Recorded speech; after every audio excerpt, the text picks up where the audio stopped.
کیا پیروز شدن در انتخابات؟ بله این بار دیگه بردیم که ما پیروز شدیم. من آنجا را بردم. همین حالا هم به پادشاه گفتم که ما در آنجا پیروز شدیم. ما پیروز شدیم.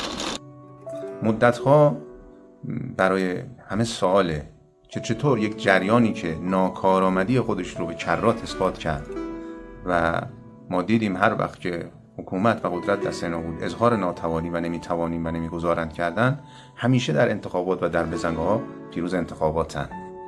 از کجا؟ در صورتی که ما نقطه مقابل اینها رو هم دیدیم. مثلا ما شهید رئیسی را دیدیم، کسی که در طول 3 سال تونست با در حقیقت حرکت‌های مستمر، تلاش شبانه روزی، جهاد شبانه روزی و برنامه صحیح کشور رو و مردم رو از این چالش‌های یومیه و روزانه نجات بده.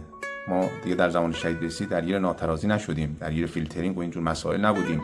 مسئله برجام و مذاکره و اینها همه به حاشیه بود. قدرت آمریکا همه به حاشیه بود. قدرت ایران بود که مسئله بود. قراردادهای مهم و حضور در معاهدات مهم مثل شانگهای و بریکس، کشور به قدرتی رسیده بود و اگر ادامه پیدا می‌کرد امروز ما یک شکوفایی رو می‌دیدیم. اما چجوری میشه که مردم اینو می‌بینند و باز هم در بزنگاه انتخابات به جریان که اظهار ناکارآمدی میکنه در طول ادوار مختلف؟ واسه بترسونش ما بخندی. برو تو میتونی بترسونش. واسم بترسونش. خب از نگهبان بترسونش، پلیس آخه.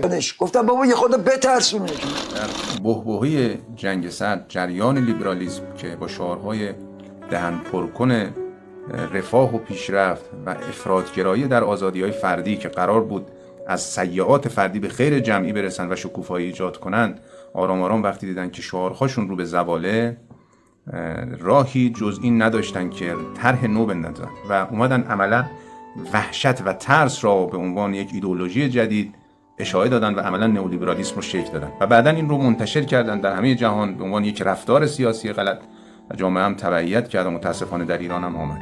و شما ببینید در انتخابات ها افراد خاصی همیشه با ایجاد وحشت از طرف مقابل که آقا اگر ما نیام جریان مقابل دیوار میکشه بین مرد و زن، اگر ما نیام اقتصاد چه میشود، دلار گران میشود، جنگ میشود، حجاب چه میشود، فیلترینگ چه میشود، یعنی با ایجاد ترس همیشه در حقیقت سعی کردن در انتخابات های پیروز بشن. اما به چه قیمتی؟ واقعا به چی رسیدیم؟ دقیقاً چی بردیم علی آقا؟ شما که میدانستید توان لازم را برای حکمرانی ندارید و صرفاً به خاطر منافع شخصی جناحی در میدان آمده بودید، امروز ضعف شما باعث در حقیقت این شده که نظام ناکارآمد معرفی بشه و این تقصیر شماست. درست انجام دادم، هر کی منو دید درجا خودش کشید. ببینم تو مگه قول نداده بودی دیگه از این کارا نکنی؟ راست میگه دیگه، عجب آدمی هستی یا. من قول داده بودم ولی وقتی خودشون با احترام میان تقدیم میکنن، تو جای من باشی چیکار میکنی؟ قبول نمیکنی؟ چرا؟ آره دیگه راست میگه، ما میگرفت. بیا. و ما باید مواظبت کنیم از اینکه دو دستی تقدیر خودمون رو تقدیم کسانی نکنیم که صرفاً با ایجاد ترس از جریان مقابل خوان بر مردم حکم کنند.